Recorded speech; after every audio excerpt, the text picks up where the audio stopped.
All right, Mike, welcome to the podcast. Thank you for having me. It's my Very pleasure. pleased to be here. Yeah, so it's very exciting. You mentioned on DM that you hadn't done a podcast before. When I said, "Have you got any podcasts?" you sent me. So this is the first one. You're going to absolutely smash it. Don't worry in the slightest. And if anything, I'm just very lucky to get to hear your story first in what is the kind of Nostr and Bitcoin space. And with that, I'd love to start with Nostr. So we have been following each other for a while, and um, liking some things, zapping some things. And I recently put out a message a couple of days ago asking for people to recommend from the audience who they'd like to have on. And you were one of the recommendations. Awesome. So here we are. So why are you using Nostr, Mike? Woof. Okay, so let's go principle first. Nostr follows all the Bitcoin principles. So the freedom, trustless, permissionless, just absolutely, there's no question to use anything else really, or to be able to rely on anything else. I got into it because of Jack Dorsey. So I was on Twitter, X, and he posts quite cryptically. So I think he posted his public key a couple of times, and I recognized it as a public key, but it was no public key I'd ever seen before. It wasn't a Bitcoin address, wasn't a PGP address, didn't say anything else. I did that a couple of times and then posted the word Nostr. Okay, that's interesting. But kind of just, I think the rule in advertising is you have to see something 7 times before you buy. And I think the 7th time was Ben Perrin, BTC Sessions, posted a video saying, "Okay, I'm gonna set up Nostr." So I watched it and it was awful. So it looked awful. It was unbelievably difficult to use. This is a very early client, nothing worked. It looked terrible. But I saw the potential. I thought, okay, so you're running your own social media. It's not an account. It's a public key pair. You're in control. It's your data. You choose. It's permissionless, censorless, freedom. And I thought, okay, so I started it again, and I actually went through. I can't remember the name of the client, but it was an awful web-based thing. Set up my key pair. It was empty. I had no followers. This was very early days. And so I thought, right, let's try and find Ben's NPub, or how to find him. I found him, then found who he was following, and started going through that. And so there wasn't much to do back then. There was very little going on, but there was, and obviously Nostr is very Bitcoin focused, but just the whole atmosphere of Nostr was very positive, it's a good vibe. It's not like other social media platforms have kind of just got very hostile and very antagonistic and aggressive and defensive. And Nostr was just a very positive community, very Bitcoin focused.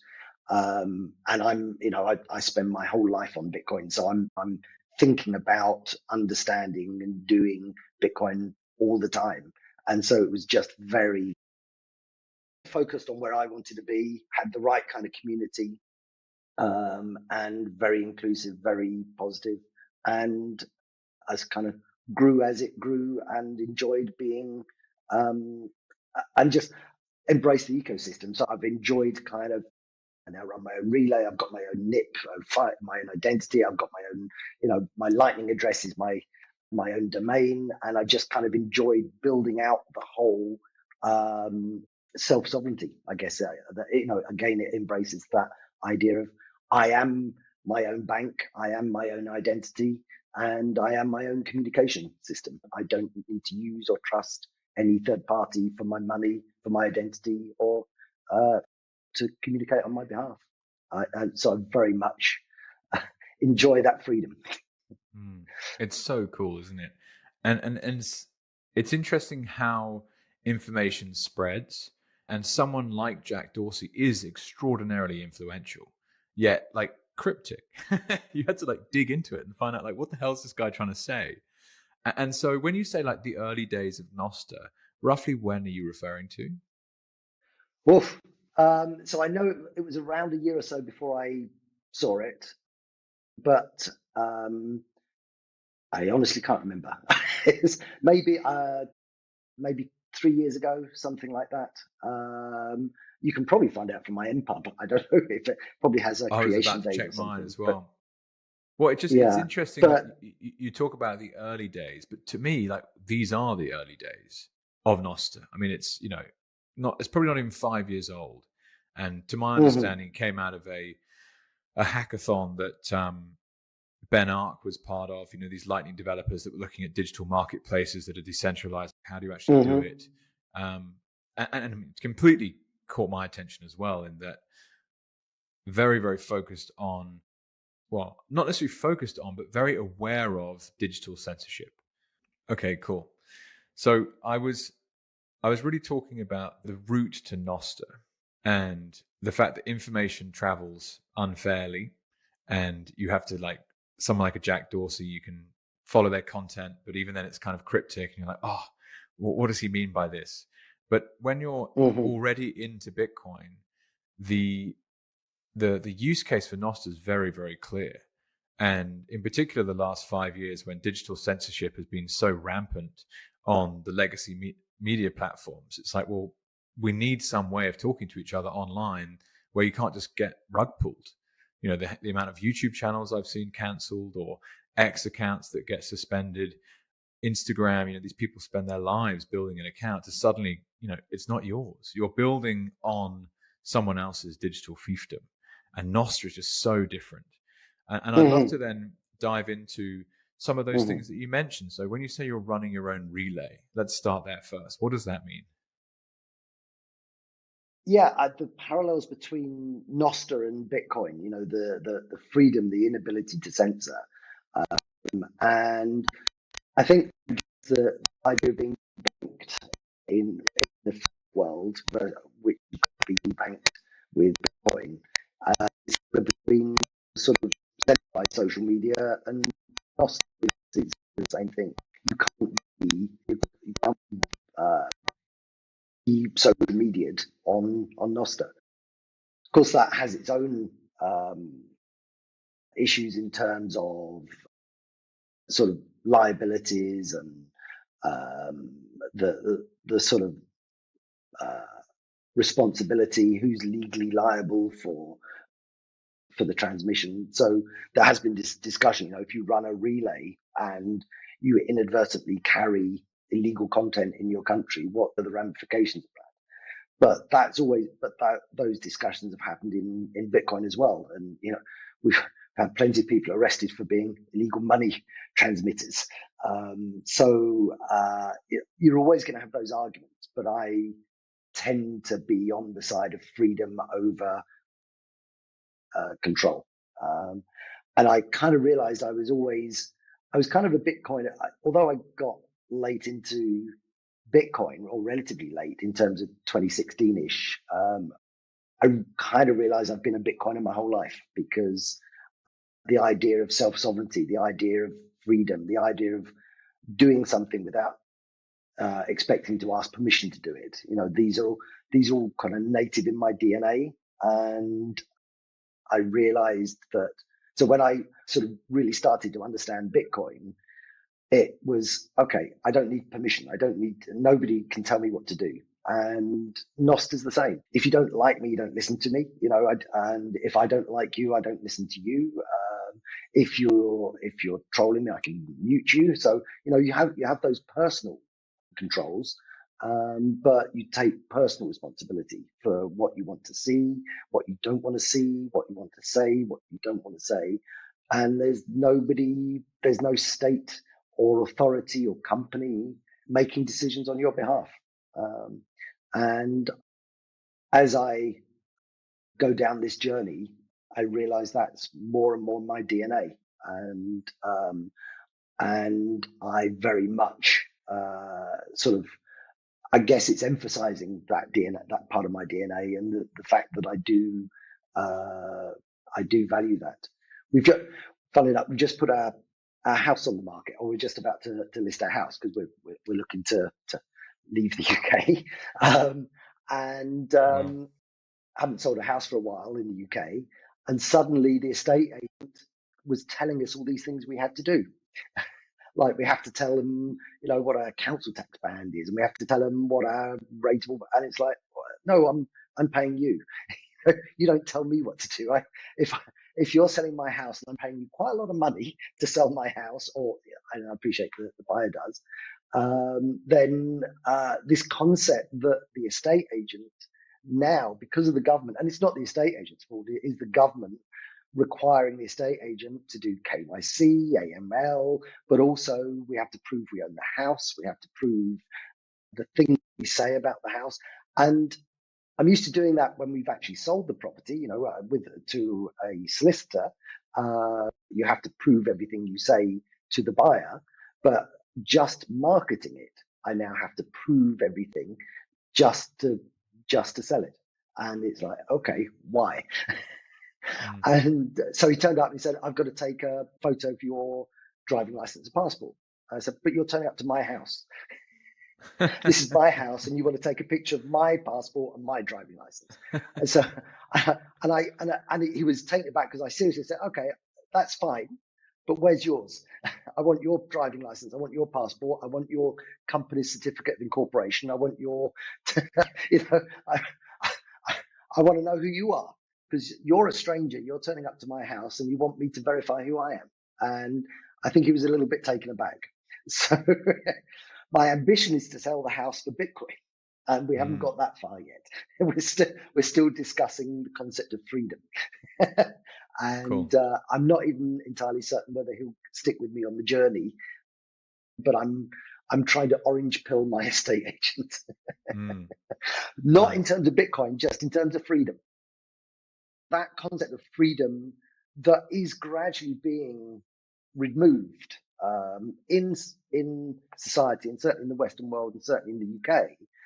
This idea that you have to know every nth detail and prove every nth detail to do anything is getting too oppressive. And Bitcoin solves the financial side of that. Nostr solves the identity.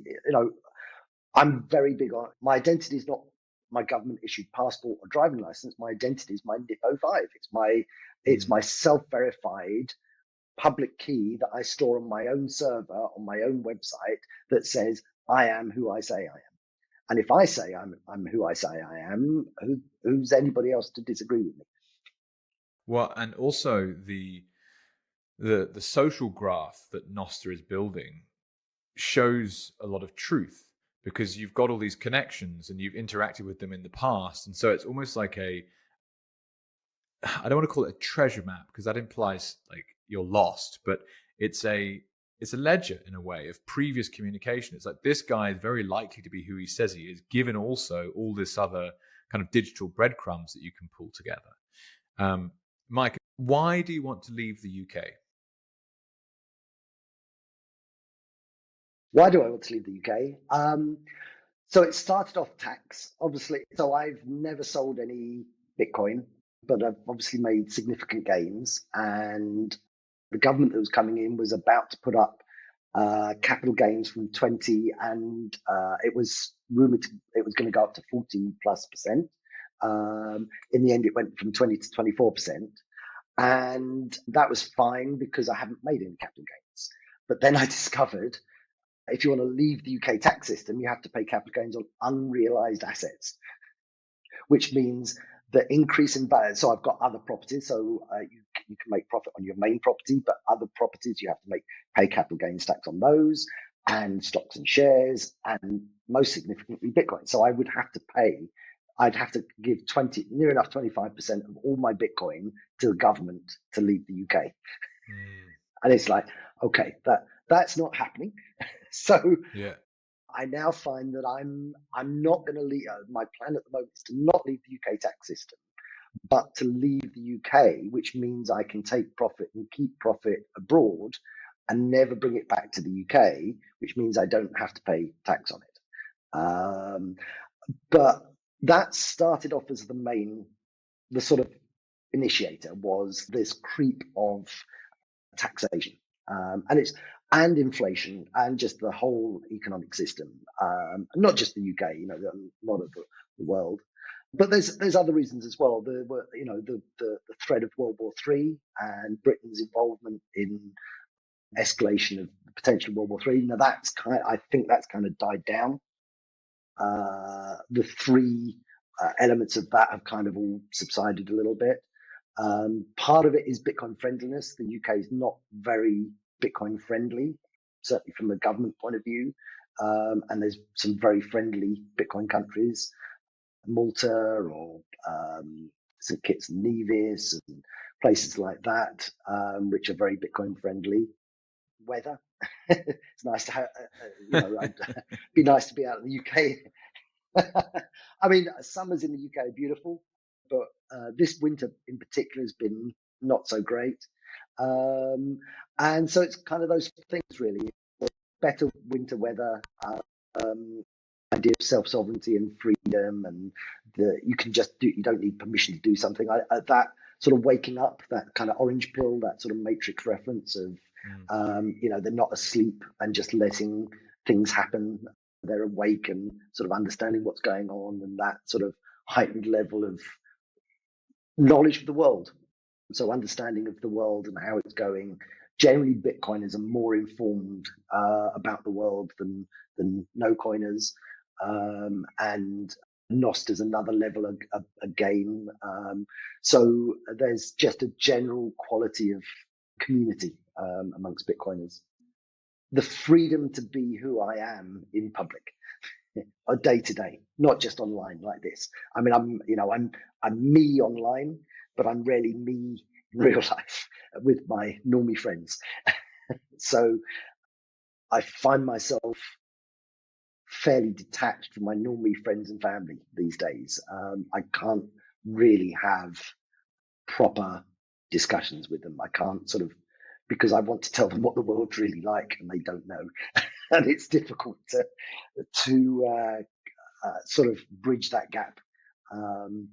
So yeah, there is another part of me that wants to stay and potentially help the UK. So there's a guy, Peter McCormack, in trying to transform Bedford. We have a holiday home on the Isle of Wight in Ventnor, which is both, like most seaside places, it's both poor and wealthy, but it is actually quite a poor place. And so part of me thinks I'd like to turn the Isle of Wight into a Bitcoin circular economy. So a bit like BTC Isla. So Island Morez, she's creating a Bitcoin island. So part of me wants to stay and fight. Part of me wants to leave and relax. And I haven't decided exactly what I want to do yet. But getting rid of the sort of main properties, and so I've got the freedom to decide what I want to do, stay or fight or leave and have fun. Your optionality improves hugely when Bitcoin grows as your wealth stack, i.e. the more Bitcoin you own as a percentage of everything else, the more your optionality increases. It's one of the financial benefits of adopting it. It's like, right, well, I can leave tomorrow if you want. And it's so interesting what you say about the tax regimes where you might live somewhere your whole life. And if you wanted to become non-tax resident, they've changed the rules such that they literally look at it like a capital disposal. So, you've lived here for 30 years. All the stuff you own's gone up by this much. If you're going to leave, then you owe us tax, even if you don't sell it.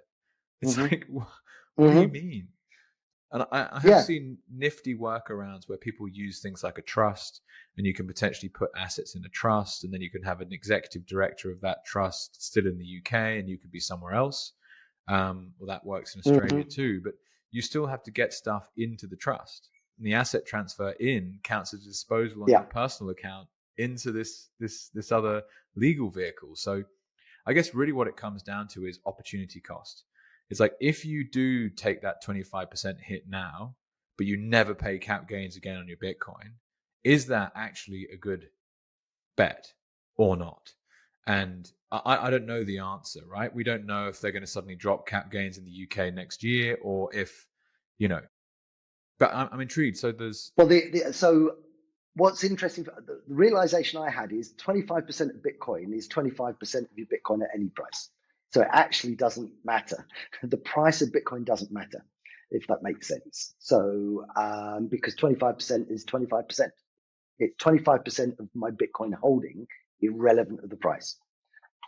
Okay, so the rest of it matters. So the property prices and shares and things like that. I can leave that in the UK. That's not a problem. But I need little bit of money to live on.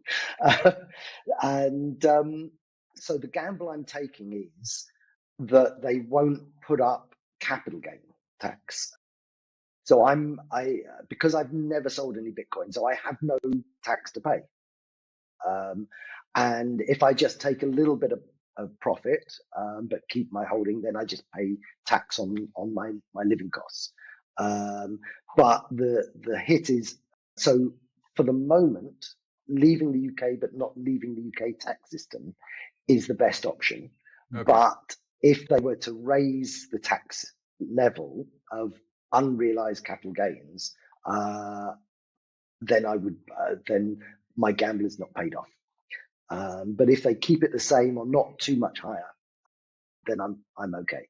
So in other words, do I leave now at 20? And I just so if I leave the UK tax system and just relinquish 25% of all my profit and leave, then I have nothing to pay ever again. But I've got rid of 25%. I can leave now and effectively pay nothing because I've made no capital gains. I don't have to pay on those gains abroad. But yes.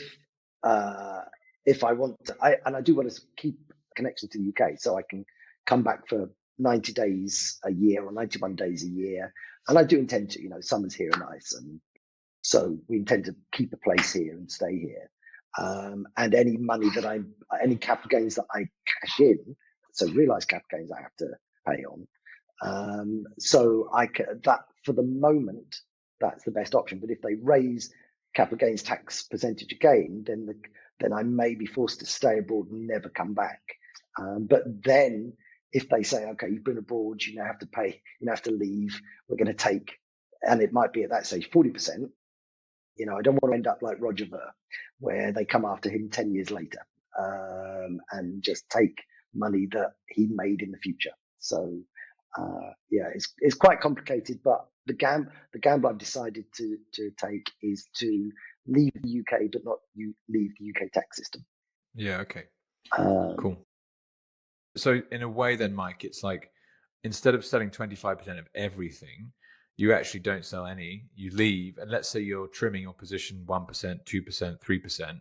The amount you actually crystallize, then you owe 25% of that crystallized amount. So it's a fraction of what would be a full 25% hit. Yeah. So if I while I'm in the UK, if I sell assets and make a profit, I pay 25% or 24% on the UK asset that I've sold, but I don't pay 25% of the assets abroad. So providing most of my wealth is abroad and stays abroad, I don't have to pay tax on that. It's only profit I take in the UK. Okay. That's the gamble I'm taking. And it's so, even having this conversation, it's complicated. And it's annoying how complicated like these tax systems have become. They're just massive. You talk about freedom, right? You get paid on you get taxed on your income, taxed on your death, taxed when you sell stuff, taxed when you buy stuff. Just the list goes on. So I'm intrigued, Mike, to rewind a little. We've obviously met on Nostr and are bullish on Bitcoin and bullish on Nostr, which are new technologies. But what have you done throughout your career that helped you see the value in Bitcoin and helped you see the value in Nostr? Season was just, I got straight away and realized I was a rubbish electronics engineer, but I really like computers. And then in 1989, I saw the internet and I thought, holy cow, this is amazing. I was actually at a college. We were on a Primos computer, which is a very old mini computer in the computer lab of the local college. And they told us to do something called Telnet to what was it, alpha.mit.edu. And so I typed that in, and suddenly I got to a prompt of a DEC computer, which I was familiar with. So I understood DEC computers, and I thought, oh, this is another computer they've got on campus somewhere. And it was a DEC computer, so I knew my way around it. I was playing around with it. And at the end, we'd finished playing with it, and we came out, and I was chatting to the lecturer and said, where's that DEC computer? He said, oh, that's in Harvard, in America. I said, well, you mean we dialed up? I was familiar with modems. So you dialed up to America? You know, how much did that cost? No, we've got something called the internet. I said, what's that? Wow. And so I went away, and of course there was no internet to search it. So I kind of had to keep on hassling the lecturers. And then eventually I found out about TCP IP, and I realized that was, which is the protocol on the internet. And we were looking at implementing that on our network. And then I realized, okay, so we can, my company was a global public company. We were in the UK, Los Angeles, and Tokyo.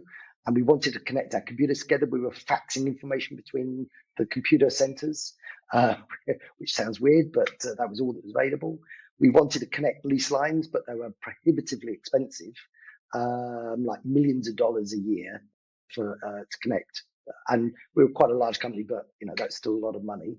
And suddenly there was this internet that you could just pay a couple of $1,000 or $1,000 a month or something per site, connect to the internet, and you could use a public network to connect our computers together to get them to talk directly to each other for a significantly less amount of money. At that time, commercial traffic wasn't allowed on the public internet. It's like, oh, okay, that's a bit of a problem. We're a commercial company. We're sending orders and stock control lists and all sorts of things between computers. What do I do about this? So I was on a bulletin board, and there were 3 other guys on this bulletin board and said, we're lobbying the government to try and allow commercial traffic on the public internet. Business case. We want to start companies, but you actually have a use case. You actually want to use this internet for commercial traffic. Can we include you in this lobbying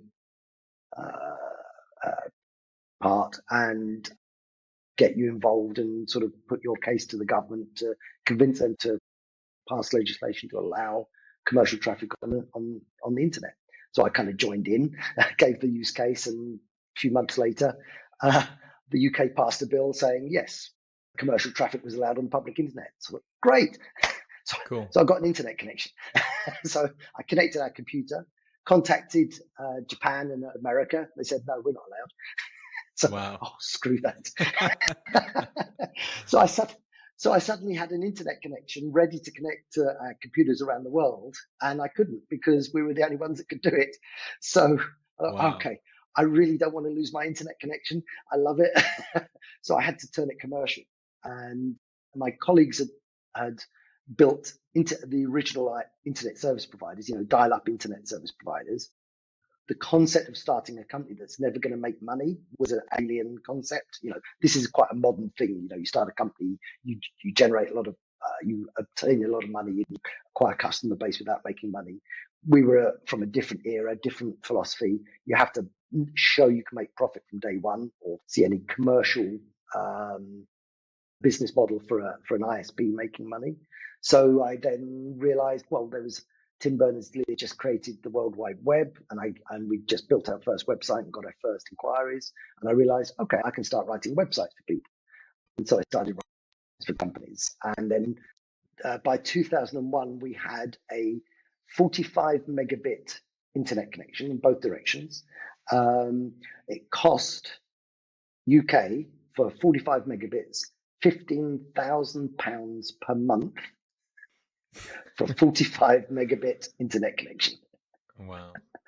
And that was commercially viable because at that time broadband was just coming out. Most people had dial-up modems, but we were making money. So our cost base was something like 50,000 a month, and we were making money off a cost base of 50,000 a month. And we got some of the very early customers, a very popular site in the UK called Friends Reunited. I went to school with one of the guys at Friends Reunited, and we hosted them, and they ended up taking 2-3% of entire UK traffic. We were dealing with KPMG. Andrew Lloyd Webber's Really Useful Company. Sainsbury's, loads of companies that were just starting to get onto the internet, and we were hosting them and doing good business. And then we had a hostile takeover. So we got Peter Gillenhammer, who had sold his company Volvo to Ford, saw that we had land in Blackheath, which was a sports club, which he hoped to develop into houses and make a fortune. He didn't know there was a covenant on the land that prevented that from happening. So his firm successfully attempted a hostile takeover, only later to find out he couldn't ever do anything with the land. And so we kind of left. We lost that due to solicitor incompetence. As that we had control of the company, but our solicitors made a critical mistake. So we left the company, bought out all the small divisions. My internet company, they didn't allow me to buy out. That was sold off to another company. And so we left, helped those companies. They're now one of the companies we helped, a company called Quickscent, now acquired my family's company, Densitron, and it now sits inside their company, which is a public company. So we helped about 12 companies. They kind of was mostly successful, and we exited the last of those in 2012. Then I started investing in Tech City in London and in China, in Shanghai. So my father opened up China in 1981 and went in there and started their journey to commercialism. Along with it, he was on the first trade mission from the UK. And so we had a big factory there called VBest, which now Evervision we made. So the displays on your screen, we kind of started that business of full color liquid crystal displays. Technology called TFT, thin film transistor, was what Densitron kind of was involved in the very early days. Then I kind of took us into the internet era, and then we got booted out. And kind of started investing in other technologies. And then 2016, I sort of bought Bitcoin. 2021 lockdown, saw the value of my Bitcoin holdings and thought, okay, this is for me. So that's a very abridged history of my working life. Thank you for sharing, Mike.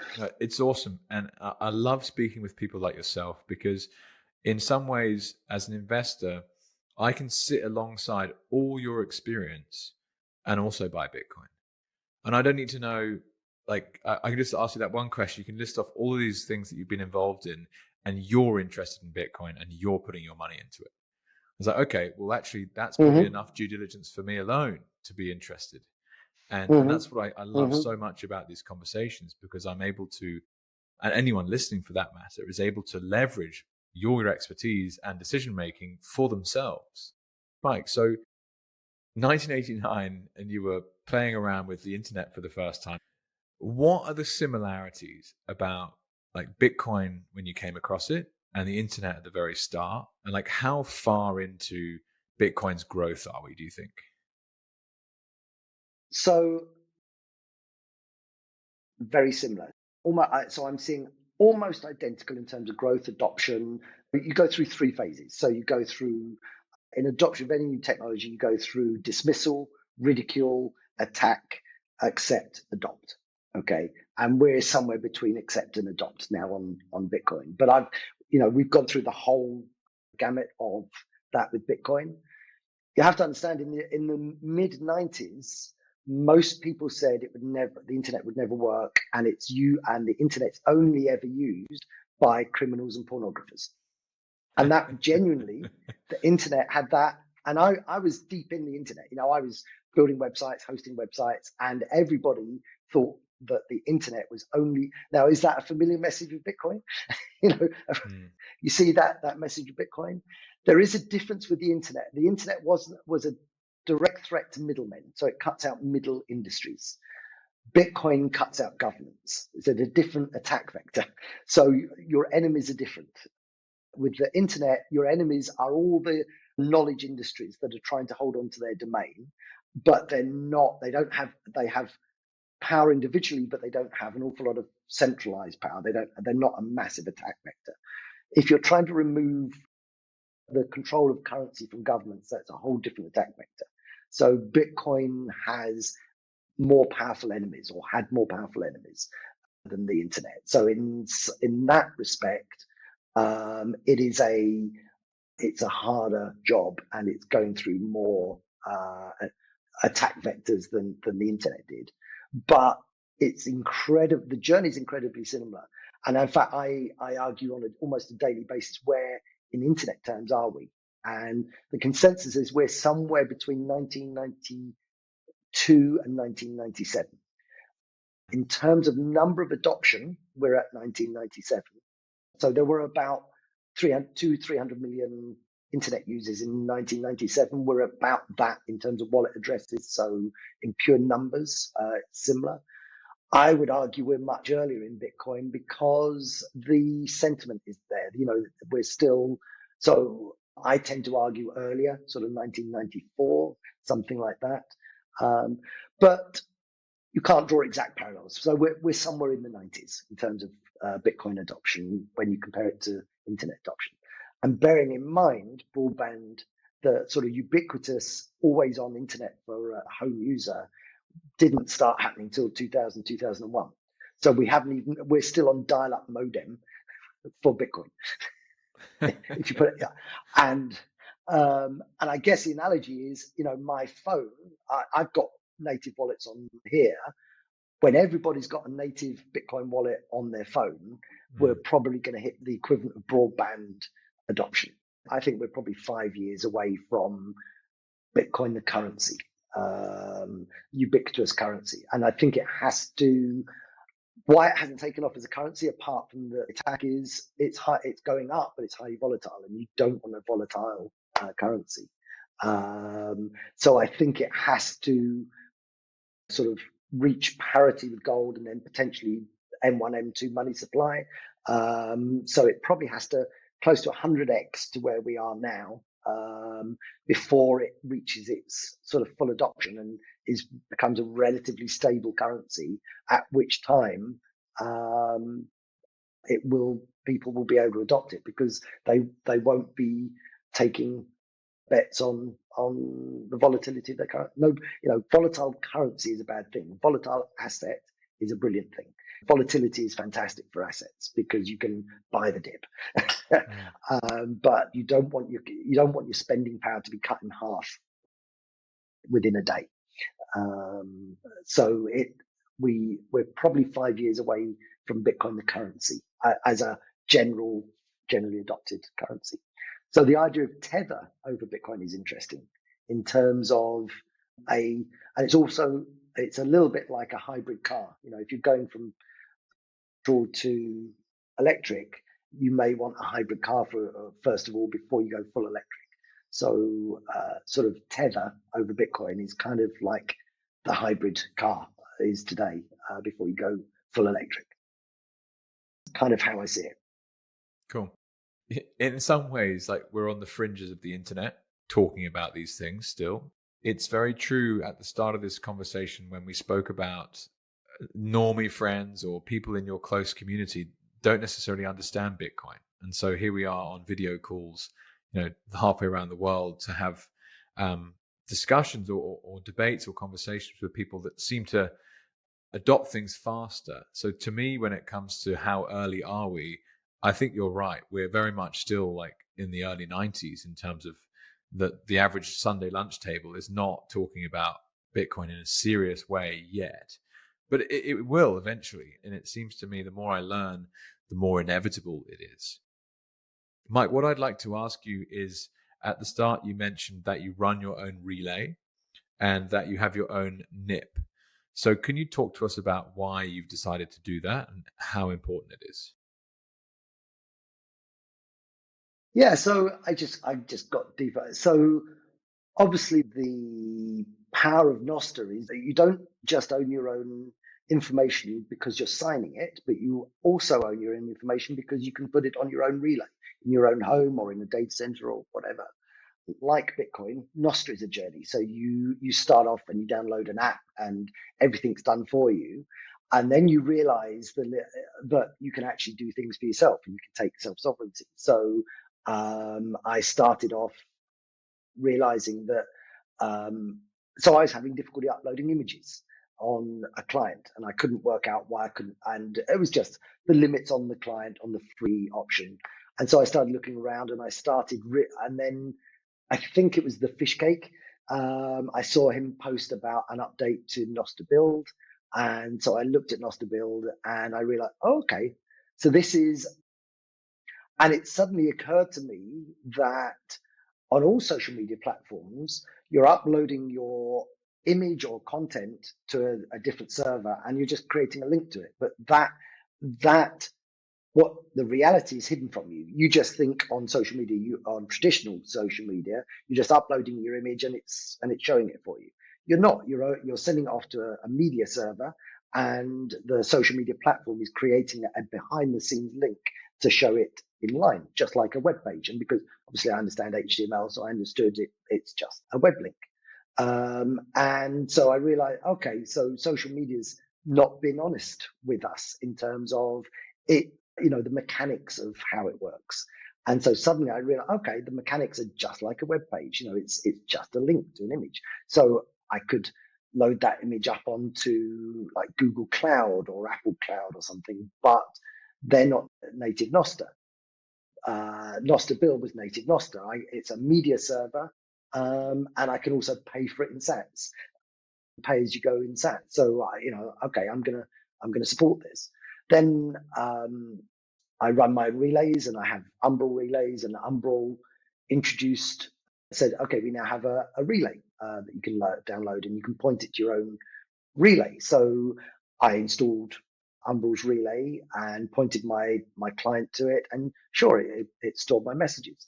But my relays are on Tor; they're not on the ClearNet. It wasn't a public relay. It was really just a backup relay for my data, but it didn't serve any particular purpose other than backing up my data. And I realized, okay, so what I really want is a ClearNet relay, but I don't want to make my Bitcoin nodes public facing. I don't want to put them on the ClearNet. They carry liquidity, and that's not a good idea to put Bitcoin on the ClearNet. So then I looked around and I saw people were saying, "Oh, I've just got a relay from this provider." And it was Nostr1.com, and I checked it. There's relay tools, and I'm not sure who built it, but you could spin up your own sort of public relay very quickly within seconds. And so I thought, okay, let's give this a go. So I span up a relay, and you have the options. Do you want to keep it private? Do you want to make it open, or do you want to make it a paid relay? And so I said, okay, well, let's contribute. If I make it open, everybody will go on it. If I make it closed, then what's the point? So I went for a paid relay, 2,100 sats, and you can pay to use my relay, and it contributes towards my cost of running it. But it's actually a third-party company. So now suddenly I'm running my own relay through a third party, and I store my own data on a public relay, and for anybody who interacts with me stores their data on my relay. And if you want to use my relay, you can pay it to store your own data. The next stage will be to probably spin up a Raspberry Pi or something like that with I think it's called Stir Fry. Is kind of probably my next project when I get around to it, to actually, and then create a ClearNet tunnel from Cloudflare or something like that, and to have my own administered relay in my own home on a ClearNet service using probably Derek Ross's Web of Trust protocol, which I'm still getting my head around. So, but I like this idea of this self-sovereignty, and we are all each building our own infrastructure, and you choose what level you want to go to. Some people, if they just want to download an app and treat it like a Twitter style app, and they don't get involved, that's fine. And then, of course, Alby Hub moved from where they were hosting sort of wallets into, okay, no, we're going to put it on top of your node, and you can run your own node. And so suddenly my existing Lightning nodes could suddenly take payments in from my Alby address. So mhardcastle at getalby.com. Suddenly those payments were coming into my Lightning node, which was, again, and I could, by installing Lightning Hub, I could send payments in and out of my Lightning Hub. Then I realized, well, so I looked at Albi, and I discovered that the configuration file is just a JSON file, sits on their server. If you know where to point your web browser to, you can download your wallet, your Lightning address JSON profile. So I downloaded that, looked at it, realized I could edit this and put it on my own server. So instead of my Lightning address being at somebody else's domain, I could have my Lightning address being at my domain. So now you can zap me at my own address, mikehardcastle.com. And there's a file on my web server on a directory called .well known under my name, Mike.json, I think it is. And that contains my Lightning profile, which is just a forwarding address. It just says forward it to my node. And it has some validation and identification criteria. And then I realized, we were talking about verification. Twitter was talking about, or X was talking about getting verified accounts. And so Nostr plowed in, said, okay, get a Nostr verified account, 10,000 sats, and you can be verified on Nostr plebs. And so I did that. I paid some sats to get verified on Nostr plebs. Then I realized, okay, then I wanted to know what that was all about. So I then discovered it's just another JSON file on the server. So I downloaded that JSON file, realized how that worked, and realized I could verify myself on my own node. So I'm now self-verified, Mike at mikehardcastle.com I just edited. So I'm not a coder, but I can understand code and I can sort of edit it and modify it so I can create my own copy. So I put a file called Mike on, I think it's the same directory, which contains my a hexadecimal conversion of my npub along with some other details. And that's stored on my web server, which means I'm verifying myself. So my identity is, so the great thing for me is my email address is mike@mikehardcastle.com. My Lightning address is mike@mikehardcastle.com, and my identity is mike@mikehardcastle.com. They're all the same. I'm self-sovereign. I am what started off, in the late 80s as just an email address is now everything. It's my bank account and my ID. It's just one thing. And that very much appeals to me for some reason. So, I never understood the concept of why do you want to be verified at Nostr plebs? It's like, I have no or any of these third-party NIP verifiers. It's like, well, all that means I've just paid some money for them to create a JSON file for me. Why don't I? The true power of identity is me hosting my own identity on my own server that is me. A lot of Nostr plebs are pseudo-anonymous. So if you're anonymous, you absolutely don't want to be verified as you. But if you choose to be your real self, then you want to be who you are.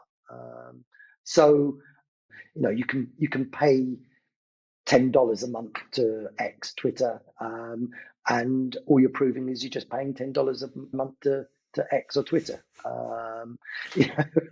It's like, which I am yeah, sure, doing, I've got a credit annoyingly.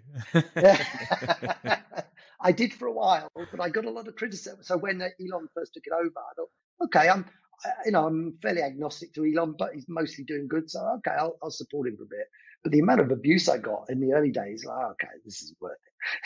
So I stopped paying my fees and didn't get the reach. I mean, I've never been a big social media. I've always used social media more as an information gathering. I've never been that bothered about telling anybody where I'm having my cup of coffee today. So, but it's so cool though. I mean, we're having this conversation now, right? I mean, it's very, very powerful being able to follow people online and just reach out. Like 30 years of experience building companies and products in the tech space, and you've jumped online with me and talked about why it's cool. I mean, it's incredibly powerful. You don't need to have thousands and thousands of followers to get value from it. Yeah, and that's the point. I've been reasonably successful at orange pilling people in real life. I've been keeping a tally, and I'm up to about 30 so far, and that's one-on-one. And I'm incredibly sort of pleased with my real life tally count of 30. So having 2,000 or 3,000 followers on Nostr, it's not a huge number, but that's a hell of a lot more than 30. So, and even even on my X account, I've got like 500-600 followers, something like that. That's still a lot more than 30. Now, they're not really paying much attention. I don't post much. They're not really paying much attention to what I'm doing. But, even if I just occasionally post, and what I've been doing, I've decided to slightly go back to X purely to kind of get in the loop on what there are things happening outside Nostr world, and I kind of do. I've been havering, which is a Scottish word for indecision. I've been havering with Odell's take on Nostr only, and I kind of think, no, I still want to connect to the rest of the world. I still want to connect to the old world, and I'm not abandoning the old world. I'm kind of, I'm happy to get my message and to sort of tell people who I am in the old world now. I've got enough confidence. I've probably been public as a Bitcoiner. I probably came out 2 years ago and said, okay, Bitcoin had got to enough level to say, okay, I'm prepared to go public. I'm prepared to tell the world. So it's on my Facebook profile, it's on X, Instagram. I'm a Bitcoiner. And for the last couple of years, that's, on my profile, I'm a Bitcoiner. Here's my book. This is who I am. These are my articles. I'm a Bitcoiner.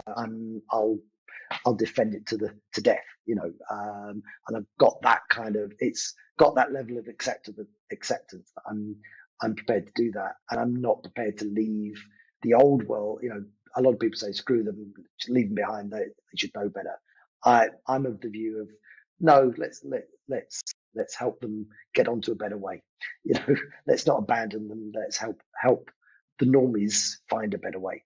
So I'm not massively active on centralized social media, but I am what little I am. I'm now public about who I am and what I'm doing, and I have a very small reach, and I'm not trying to grow it, but it's authentic. This is who I am. This is what I believe. This is what I'm doing. And if you want to listen, you can. And actually, it's interesting. So Facebook, I do put the occasional Bitcoin and Nostr posts on when significant things happen.